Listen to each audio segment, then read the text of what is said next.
everyone. Welcome to this day in Philly Sports History for July 15th, 2024. I'm your host, Jim Montgomery. Welcome to a Monday edition of the podcast. I have a little issues with the mic and the sound, so I apologize if it's a little muffled today. But a quick housekeeping note, we're officially in the Major League Baseball All-Star break, so that means pretty much from now until Friday, the podcast will be shorter because there will not be really much to talk about with no Phillies playing. So rather than just drone on and on and on, we will keep it clear, concise, and to the point. But there will be some things to talk about. One thing that's not worth talking about is that game yesterday. There are stinkers, and then there are games like this. Pretty much threw up the white flag. Just a ridiculous game. 18-3, 4 home runs, or 8 home runs. It was only the fourth time since 1901 that the Phillies gave up that many home runs in a game. Definitely not confidence-inducing at all, especially heading into the All-Star break. Mercado, it's a shame, but I doubt. I mean, he had to do what he had to do, Rob Thompson that is, but not good for his confidence. I mean, you had Stubbs in there pitching, and overall, just one of those games that you want to forget. And it does happen. I do think it amplifies the need that they need some help there for the bullpen. I will say that this All-Star break is coming at the perfect time for them. The Braves did win, so they're going into the All-Star break with 8.5 games up. I'll take that, though. I mean, you would have liked to have gone into the All-Star break a little bit more confident, especially coming in off of the sweep of the Dodgers. But this is where we are. Still the most wins they've ever had going into the All-Star break. I don't necessarily think the stench is going to last, but, man, the ball now is in Dombrowski's court. I do think there's some bullpen help on the way, but they'll be fine. Yesterday they drafted 2 high school outfielders, and it's really hard to look at the Major League Baseball draft just because some of these guys aren't even going to be up for another 3 to 5 years. So it's really hard to really examine and know. I mean, for the most part, scouts seem to like both guys. The guy they took in the first round doesn't necessarily have a ton of power, but is a good contact hitter. But again, we won't know for a couple years now. And I believe there's still more rounds of the draft that'll start today. But the Phillies will be fine. Just completely forget about that game. They have them every now and then. It just stinks that it happened against the A's, who the A's for the most part can't hit, but they have had some outbursts like that, like this season. So we'll move on.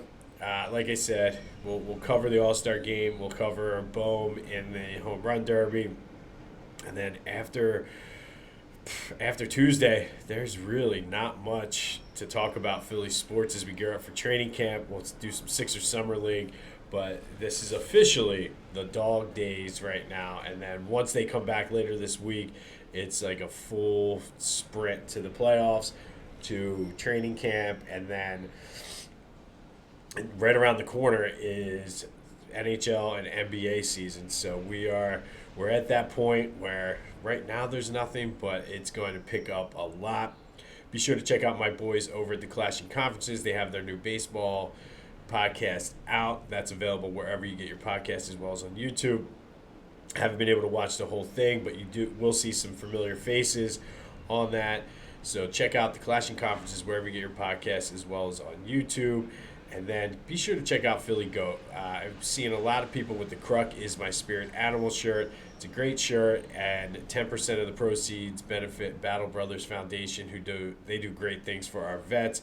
And then check out the shoes. I've been wearing the shoes down here in Ocean City, and we do a lot of walking, and they're so comfortable. So check out Philly Goat's Canvas Loafers. Use the promo code Jim Montgomery for 10% off your order. That's phillygoat.com, promo code Jim Montgomery. And the Sixers will pick up their Summer League schedule tonight out in Vegas. They did sign Alec Bohm Bona to a 4-year, $8 million contract. So things are looking good, and I apologize for the sniffles. I think I got a summertime cold, which they are the worst kind of colds to have. But Summer League picks back up tonight, and Adem Bona is signed. So looking good for the Sixers. I still want to see one more move, and whether that's a power forward, Gary Trent, something. I still think there's something else up Daryl Morey's sleeve. I mentioned Eagles training camp. We're less than almost a week away from training camp that starts next Tuesday, the 23rd. Did see the article. I don't know who he interviewed, whether it was Jeff McClain or interviewed with, whether it was Jeff McClain or not. But Sirianni did speak, and it was a very good, I thought, honest reflection. He said that it was hard for him to give up control of his offense, but he knew for the betterment of the team, that's what he had to do. And echoed a lot of what Devontae Smith had said when he told him it's good for the coach because now he gets that 30,000-foot view. And Sirianni said that it's going to be key for him to be in the defensive room to know what's going on. And can see it all. He did say he spent some time this offseason talking with some successful coaches to try to talk about the culture, especially the way that season ended. Talked with Dawn Staley, Jay Wright, Rick Pitino. So I think he has a good plan moving in to this season. Again, it is what it is. I know a lot of people are like, oh, he's the CEO coach and he's this, he's that, but I really don't think that the moves they made last year for the coordinators were his decision. I think he had a lot more input in on that, and I do think he seems like he's more motivated. So we'll see how that translates on the field, but good stuff if you want to check out that article on Nick Sirianni. But I am a pro Sirianni guy anyway, so it's good. I mean, he says the right things, and we'll see what happens on the field. But I think part of it is saying the right things will help out with that. All right, today we're going to go back to 2007, and I guess this is the appropriate day to do this after that fiasco that was the Phillies game yesterday. But on this day in 2007, Phillies lost to the Cardinals 10-2 down at Citizens Bank Park. Adam Eaton, our old pal, gave up 10 hits, 6 runs, all of them earned in 4 innings. Phillies scored both of their runs in the ninth, an RBI double by Chase Utley, and a pinch hit homer by Michael Bourne. But the important takeaway from this, it was the 10,000th loss in Phillies team history. They were the first major franchise, I think, in the world, at least in North America, to lose 10,000 games. And breaking down some of those losses, or I shouldn't say most, but a good chunk of them happened between 1918 and 1948. Phillies just had one winning season during that 31-year stretch, or 30-year stretch, which is just unfathomable to think about. One winning season in 30 years. You had the A's who were dominating during that time too. But in 1941, they lost their team record 111 games. That is the most they've ever lost. And then they followed that up for good measure in 1942 with 109 losses. And it's just ridiculous. And then in 1945, they had 108. So that stretch from like 1941 to 1945 was probably the worst stretch. And I know we talk a lot about the late 90s and late 80s. This was way worse than any of them. I did see that it was a world record for the most losses for any sports franchise in the world. So we got that going for us, Philly. But they've had 14 100-loss seasons versus only 3 100-win seasons. Hopefully, we'll get that up to 4 this year. But the high mark was 2011 when they won 102 games. They did lose 99 games twice. Only the 2 World Series in 8 appearances. And I thought this was interesting just as a statistic. 6.7% of all World Series have included the Phillies. So they've made their presence known. They just haven't won as many. But on the positive side, since 2007, since this 10,000th loss, They are ranked ninth in Major League Baseball in wins, and they are a top 10 team in wins all time, but you'll have this when you are a team that came to be in 1883. So let's get those championships up. This year's Phillies, and if you're keeping score at home, including yesterday's game, they are currently 10,174 wins and 11,293 losses. But let's get another championship to the trophy case this year, and that's, I don't know, we got to do better than what we have. But on this day in 2007, the Phillies lost to the Cardinals 10-2 for the 10,000th loss in team history. All right, it is time for the Ultimate Philly Sports Nickname Tournament. Let's take a look at yesterday's games. In the cheesesteak region, no real surprise. The Legion of Doom rolled over the Hound Dog with 80% of the vote to move on to take on Allen Iverson, the answer. That's going to be a good matchup. And then in the Ben Franklin region, it was Smokin' Joe beating the Big Piece in a minor upset with 67% of the vote. But today, we are going to go back to the Balboa region. And in our first matchup, the number 1 seed, the Executioner, is taking on the number 9 seed, Wild Thing. And let's start with the Executioner. Bernard Hopkins, two-time champion in 2 weight classes, middleweight and light heavyweight. He's the oldest to win a major title, breaking George Foreman's record at age 46. He also won titles at age 48 and 49. And if you remember his story, it's a great one. He was in prison for 5 years. But what I think a lot of people don't know, because everybody knows when he was in Graterford and then came out, was that he was a Golden Glove boxer before he got put into prison. And when he went into prison, it reignited his love for boxing. And then when he came out, he became a Hall of Fame boxer. The origin of his nickname comes from his speed and precision. And to me, he is the best boxer in Philly history. And I keep saying this, but you got to take the whole thing into consideration with Bernard Hopkins, the whole presentation when he comes out with the Executioner Max, putting up his X's. But Bernard Hopkins, the Executioner, is the 1 seed out of the Balboa region, taking on the Wild Thing, Mitch Williams.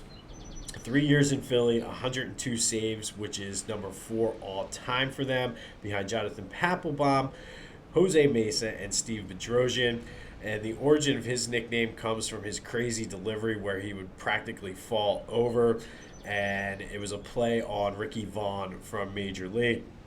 He did have 43 saves in that 1993 season, and they don't get to the World Series without Mitch Williams, despite what anybody else says or thinks. Joe Carter, as Philly Goat says, ruined a lot of our childhoods. Get the shirt, by the way. Use the promo code Jim Montgomery for that. He had the game-winning hit in that 440 game that we just talked about against the Padres. And I was reading something, and maybe the Joe Carter thing was not necessarily his fault. Apparently, Johnny Padres, the pitching coach, told him to try something different during that game, and which he did. And obviously, he missed the pitch, and Joe Carter sent it into the left field seats. And then I think Jim Fregosi gets a pass a lot of times because he's the one that put him out there in Game 4 as well as Game 6 when he could have left Roger Mason in, who was dealing. But that's another topic for another day. But now it's your turn. Which is the better Philly sports nickname? Is it the number 1 seed out of the Balboa region, the Executioner? Is it the number 9 seed, Wild Thing, Mitch Williams? Get your vote in, 267-495-8531. That's the Back to the Future voice and text line. Or you can hit me up on social media, Jimbo_Mont, Twitter, and TikTok, at Philly Jimbo on Instagram. I'm on Facebook, LinkedIn, but get your vote in. Who goes to the Sweet 16? The number 1 seed, the Executioner, or the number 9 seed, Wild Thing, Mitch Williams? Let me know any way that you can. And I apologize, a bug just flew into my eye. This is one of those things you get when you're doing live on location. Oh, sorry about that. All right. And then finally, out of the Schuylkill region, we have the other number 1 seed, Concrete Charlie, Chuck Bednarik, taking on number 8 seed, Hollywood Cole Hamels. Let's start with Bednarik. And I still think the origin of his nickname is even better than what we thought it was. Everybody thought it was because he was tough, because it does fit. But he was a concrete salesman in the offseason. So they called him Concrete Charlie. But Chuck Bednarik was the last of the great two-way players. He could have been a Hall of Fame center as well as a linebacker. Went to UPenn, is from Bethlehem. He just oozes Philly, and two-time NFL champion. I think a lot of times everybody remembers the 1960 team, but he was a rookie on that 1949 team. He's the 1950s All-NFL Decade team. 10-time All-Pro. He's on the 50th, 75th, and 100th NFL anniversary teams. His number 60 is retired by the Eagles, and he's a World War II vet to boot, which you love. He flew in the Air Force and had a lot of successful missions there. And then everybody remembers the whole Frank Gifford hit when Frank Gifford missed the entire following year because of the hit that Bednarik put on him. And then Bednarik stood over him and said, "This effing game is over." He is our number 1 seed out of the Schuylkill region, an Eagle legend, one of the toughest guys to ever play for the Eagles. And he is taking on probably not somebody you would think is tough, the number 8 seed Hollywood Cole Hamels. I do think he's underrated, and he's probably the biggest reason they won the World Series in 2008. He was an ace all year, but he was just lights out and unstoppable during that playoff run. By the same token, though, possibly the reason they did not repeat in 2009. But again, we'll get more on that at another time. He's the number 17 pick overall in 2002.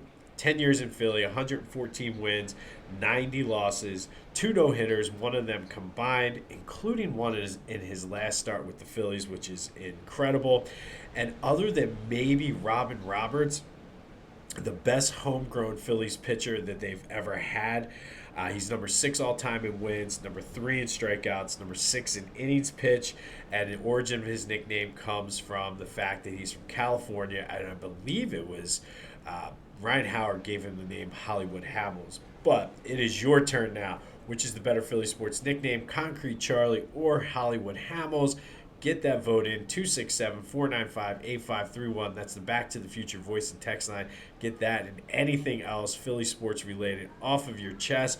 But who do you got? The Executioner versus the Wild Thing, and Concrete Charlie versus Hollywood. Get those votes in. On this day in 2007, the Phillies officially lost their 10,000th game all time, setting a world record, and still a dubious record no less, that they still hold to this day. It was a 10-2 loss to the Cardinals down at Citizens Bank Park. We'll have more on the Sixers Summer League. We'll have Alec Bohm's how he does in the Homerun Derby, which I believe is tonight. I think the All-Star game was on Tuesday. The Homerun Derby is tonight, so we'll have everything we need to know about that. Let's just forget about the Phillies game yesterday and move on, and we'll start rooting for whoever the Braves are playing, as well as our Phillies. Let me know your thoughts on the Sirianni thing, too. Am I being too easy and just drinking the Kelly Green Kool-Aid, which by all stretch of the imagination is possible? But let me know your thoughts on that and anything else Philly sports related. Get your votes in for the nickname tournament, and we are entering the dog days of summer this week. So be sure to spread the word. Subscribe to the YouTube channel, Jimbo_Mott, and let's grow this thing, because we're coming out on Friday, hitting the ground running, getting ready for training camp, the end of the Philly season, and gearing up for the fall. Go have yourselves a Monday. This has been Jim Montgomery. This day in Philly sports history for July 15th, 2024. And until next time, I'll see you when I see you.